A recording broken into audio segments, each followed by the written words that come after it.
Jurisprudência do Superior Tribunal de Justiça entende que saldos em contas de FGTS podem ser penhorados para o pagamento de dívidas.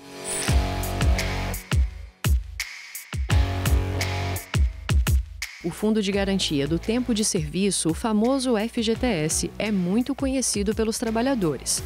A maioria das pessoas tem pelo menos uma noção de como esse fundo funciona, embora não conheçam muito bem todas as regras envolvidas. É um fundo, que o funcionário tem, quando ele é demitido, ele tem aquela reserva para sacar. Você vai trabalhando e vai depositando todo mês na sua conta, não é isso? Você pode tirar para pagar apartamento numa casa financiada pela Caixa Econômica Federal. Só sei que tira uma parte do meu salário, só isso. O FGTS eu só sei que a gente só saca quando sai da empresa. É o que eu sei, é a empresa que deposita. Ou então a gente pega quando a gente sai da empresa, né? Quando você sai da empresa, pelo menos você tem aquele dinheiro, você tem uma reserva, né? O FGTS foi criado em 1966 para ser uma espécie de poupança forçada para quem trabalha com carteira assinada. Ele é gerenciado pela Caixa Econômica Federal e funciona assim. Mensalmente, o empregador deposita um percentual do salário do empregado em uma conta vinculada ao fundo.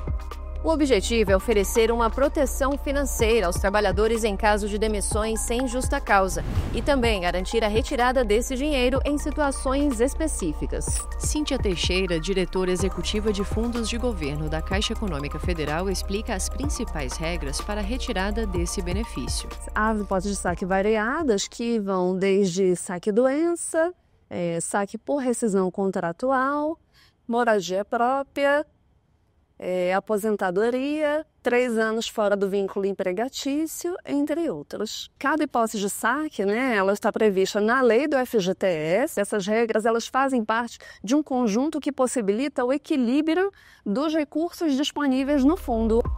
Uma das características do FGTS é o fato de ele ser, de maneira geral, impenhorável, o que significa dizer que o dinheiro que está nessa conta não pode ser confiscado para o pagamento de dívidas. Mas essa regra precisou ser flexibilizada pelo Poder Judiciário nos últimos anos, para garantir a subsistência de muitas pessoas nos casos que envolvem débitos alimentares, como pensões alimentícias. O assessor da Defensoria Pública, Wellington Santos, atua nessa área e explica a importância dessa flexibilização. Para chegar ao ponto de uma execução de alimentos, é aquele devedor que já está em débito, né? E assim, geralmente devido para o menor, por exemplo, aquela ali é uma das únicas, talvez, fontes de renda que ele possa obter. E como o alimento ele já é amparado, que tem uma natureza absoluta, né? Uma questão mesmo de sobrevivência do alimentando, que por si só não é capaz de prover o próprio sustento, então torna-se uma obrigação com maior amparo na legislação. Foi o caso de um processo julgado pelo Superior Tribunal de Justiça, quando o tribunal permitiu a penhora de valores de conta vinculada ao FGTS, após terem sido realizadas várias tentativas de acesso a bens para garantir o pagamento de uma pensão alimentícia. Os ministros do STJ entenderam que essa medida é menos drástica do ponto de vista da proporcionalidade, porque evita a prisão do devedor e satisfaz, ainda que momentaneamente, a prestação dos alimentos, assegurando a sobrevivência dos dependentes do trabalhador. De acordo com a Caixa Econômica Federal, existem mais de 231 milhões de contas vinculadas ao FGTS e cerca de 200 mil estão penhoradas para pagamento de dívida alimentícia.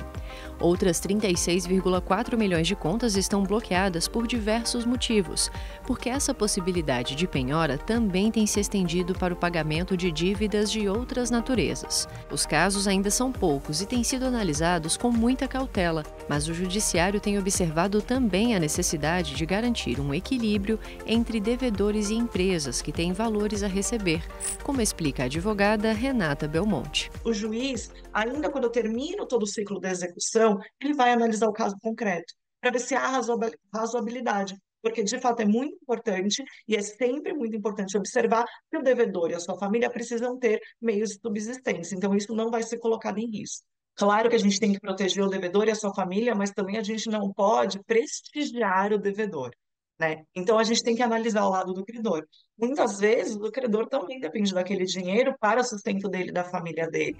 Essa é uma jurisprudência importante para assegurar o pagamento de dívidas e também para tentar romper uma espécie de cultura de inadimplência, incentivando a responsabilidade financeira das pessoas. Para evitar